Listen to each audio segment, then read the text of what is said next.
Hi అండి అందరికీ welcome back to our channel. ఈరోజు స్టోరీ వచ్చేసి డియర్ సీక్రెట్ వైఫ్ పార్ట్ 18. 5 నిమిషాల తరువాత తన్వి పెదవులను వదులుతూ ఆమె కళ్ళల్లోకి సూటిగా చూస్తూ ఐయామ్ సారీ అన్నాడు సిన్సియర్గా. మీరెందుకు సారీ చెప్తున్నారు? మిమ్మల్ని ఆపకపోవడం నా తప్పే కదా అంది ఆమె. అదేమో నాకు తెలియదు, కానీ మన పెళ్ళి ఏ పరిస్థితుల్లో జరిగినా నేను నిన్ను నా భార్యగానే చూస్తున్నాను. ఈ అగ్రిమెంట్ అదంతా వదిలేసి ఎందుకు మనం మన రిలేషన్ని స్టార్ట్ చేయకూడదు? నాకు నువ్వంటే చాలా ఇష్టం. అది ఎందుకు అంటే చెప్పలేను. ఒకరిని ద్వేషించడానికి కారణం ఉండాలి, కానీ ప్రేమించడానికి కారణం ఎందుకు? కారణాలు చూపించే ప్రేమించే ప్రేమ ప్రేమే కాదు నా దృష్టిలో. నైట్ నువ్వు చెప్పిందేది నేను మర్చిపోలేదు. And I can understand your feelings two. ఒక్కసారి ఒప్పుకుని చూడు. ఎందుకురా వీడిని పెళ్లి చేసుకున్నాను అన్న థాట్ రాకుండా నీ కంట్లో నీళ్లు చిమ్మకుండా చూసుకుంటా. ఏంట్రా వీడు నిన్నటి వరకు అగ్రిమెంట్ అన్నాడు, ఇప్పుడేమో ఇలా అంటున్నాడు అనుకుంటున్నావా? నాకు నీతో 1 ఇయర్ కాదు, లైఫ్ లాంగ్ ఉండాలని ఉంది. వాట్ డు యూ సే చెప్పాడతడు. దీని గురించి ఇంటికి వెళ్ళాక మాట్లాడుకుందామా? తల వంచుకుని నెమ్మదైన స్వరంలో అంది. సరే అంటూ బైక్ స్టార్ట్ చేశాడు రిషి. రిషి డ్రైవ్ చేస్తుంటే ఇందాకలా థియేటర్లో జరిగింది గుర్తు తెచ్చుకోసాగింది తన్వి. ఇందాకలా మూవీ చూసేటప్పుడు ఒక రొమాంటిక్ సీన్తో మూవీ ఎండ్ అవుతున్నప్పుడు రిషి ఆమె భుజం చుట్టూ చేయి వేసి దగ్గరగా హత్తుకుని మళ్ళీ అదే చేయిని ఆమె నడుము చుట్టూ వేసి ఒకసారి ప్రెస్ చేయగానే ఆమెలో ఏదో అలజడి రేగింది. తీయనైన మత్తు ఒళ్ళంతా అలుముకుంది. అతనిపై ఎంత కోపం ఉన్నా కూడా అతని చిన్న స్పర్శకే ఆమె మనసు వశం తప్పుతుంది. ఆ అలజడి ఇంకా మత్తులోనే ఆమె అతని వైపు తిరిగి కళ్ళలోకి కళ్ళు పెట్టి చూస్తూ ఇద్దరి పెదవుల్ని ముడివేయబోయింది. ఇంతలో ఏం జరగబోతోందో గ్రహించిన రిషి ఆమె నడుముని అతని చేతుల్లోంచి వదిలిపెట్టాడు. అతను వదలగానే ఆమె ఏం చేయబోతుందో గ్రహించి అతని స్పర్శకే ఆమె వశం తప్పుతుంది అని అర్థం అవ్వగానే సిగ్గుతో తలదించుకొని థియేటర్ బయటకు వచ్చేసింది. కానీ రిషి లోపల కిస్ మిస్ అయినా బయట మాత్రం మిస్ కానివ్వలేదు.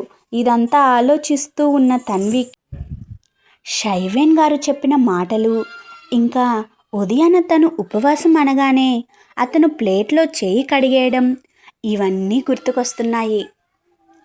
అయ్యగారు మీరు చెప్పినట్టే పూలన్నీ తెప్పించి రిషిబాబు వాళ్ళ గదిలో పెట్టించాను అని గంగ చెప్పడంతో ఏదో సెన్స్ చేసిన ఆదిత్య డౌట్గా పూలెందుకు అంకుల్ అని అడగ్గా, ఏం లేదు బాబు, రిషి తన్వి ఫస్ట్ నైట్ కోసమే. అన్నట్టు మీరు నాకు చిన్న హెల్ప్ చేస్తారా అభ్యర్థించారు షైవేన్. అయ్యో అంకుల్, ఏం చేయాలో చెప్పండి, చిటికెలో చేసేస్తాం అని చిటికె వేసి మరీ చెప్తున్న నయనిని చిరాగ్గా చూస్తున్నాడు ఆదిత్య. ఏం లేదమ్మా, మీరిద్దరూ కలిసి రూమ్ డెకరేట్ చేయొచ్చు కదా.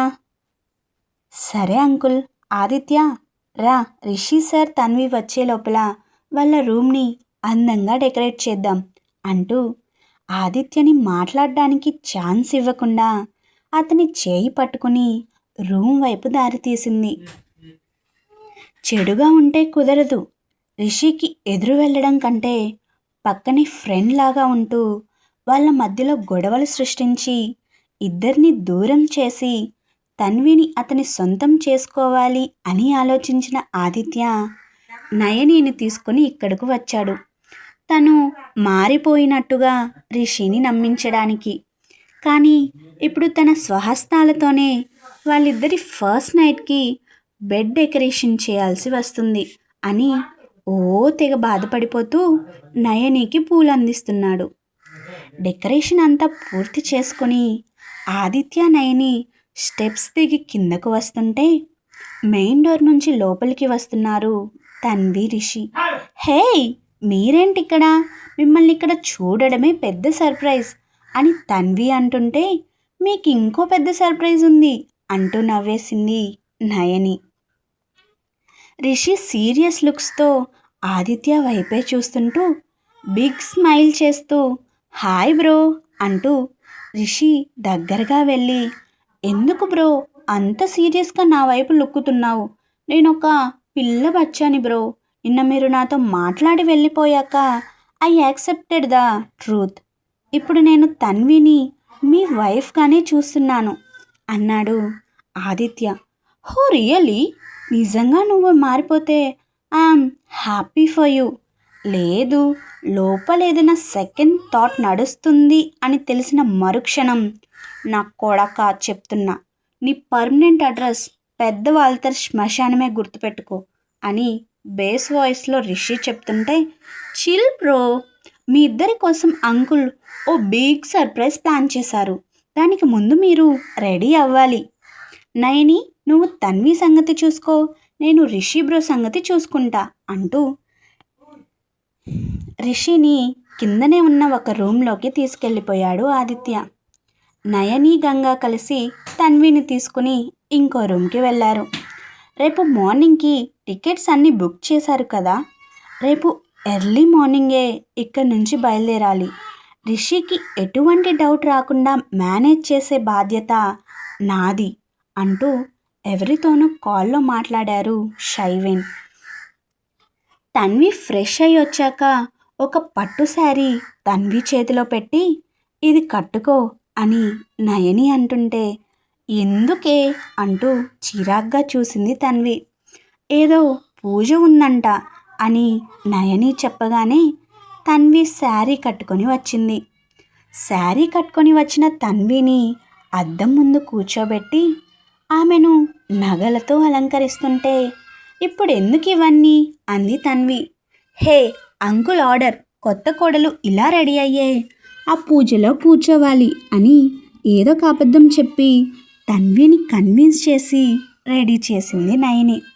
బ్రో, మీరు తొందరగా ఫ్రెష్ అయ్యి వచ్చి ఈ పంచె కట్టుకోండి అని ఆదిత్య చెప్తుంటే ఫోన్ కాల్ రావడంతో మాట్లాడుతూ ఆదిత్య వైపు సీరియస్గా చూస్తూ బాల్కనీలోకి వెళ్ళాడు రిషి.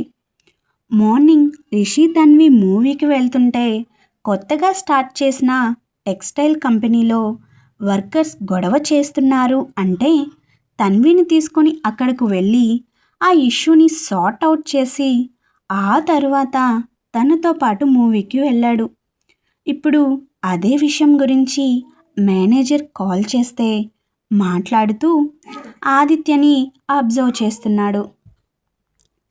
పంచ కట్టుకుంటూ ఏంట్రా ఈ పంచ ఇదంతా, ఏంటి అసలు ఆ సర్ప్రైజ్ అని రిషి అడుగుతుంటే బ్రో, సర్ప్రైజ్ అంటే సర్ప్రైజే, ముందు రెడీ అవ్వండి, తర్వాత మీకే తెలుస్తుంది అని ఆదిత్య అంటుంటే అని ఒక నిట్టూర్పు వదిలి ఆదిత్యతో పాటు బయటకు వచ్చాడు రిషి. రిషిని తన్విని పక్కపక్కనే నిలబెట్టి గంగా చేత దిష్టి తీయించి దేవుని గదికి తీసుకుని వెళ్ళి ఇద్దరి చేత పూజ చేయించారు.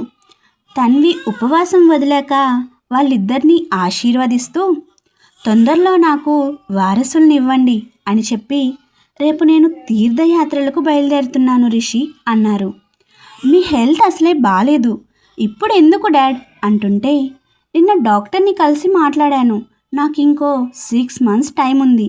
ఈ లోపల మన భారతదేశంలో ఉన్న పుణ్యక్షేత్రాలన్నీ తిరిగి రావాలి అనుకుంటున్నాను. అందుకే రేపే బయలుదేరుతున్నాను. నా గురించి నువ్వు ఏమీ వర్రీ అవ్వకు అని ఆయన చెప్పడం పూర్తి చేయగానే తన్వి ఏదో చెప్పబోతుంటే వద్దు అంటూ తన్వి చేయి పట్టుకుని ఆపి సరే మీ ఇష్టం డాడ్ అన్నాడు రిషి. గంగా, ఇద్దరిని రూమ్కి తీసుకెళ్ళు అని చెప్పి, చాలా లేట్ అయిపోయింది కదా అమ్మా, ఈరోజుకి ఇద్దరు ఇక్కడే ఉండండి అని ఆదిత్యని నయనిని ఉద్దేశించి చెప్పి తన రూమ్కి వెళ్ళిపోయారు షైవెన్. తన్వి రిషి పైకి వెళ్ళిపోయాక, ఇక్కడి నుంచి వెళ్ళిపోతే ఈ ఫస్ట్ నైట్ని ఎలా చెడగొట్టాలా అనుకున్నాను.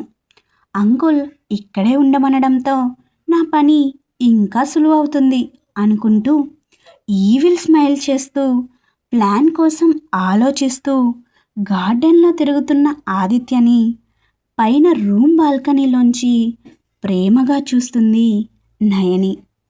విన్నారు కదా, ఇది ఇవాల్టి dear secret wife story. Next వీడియోతో మీ ముందుకు వస్తాను. అంతవరకు keep smiling. This is Anusha Krishna signing off.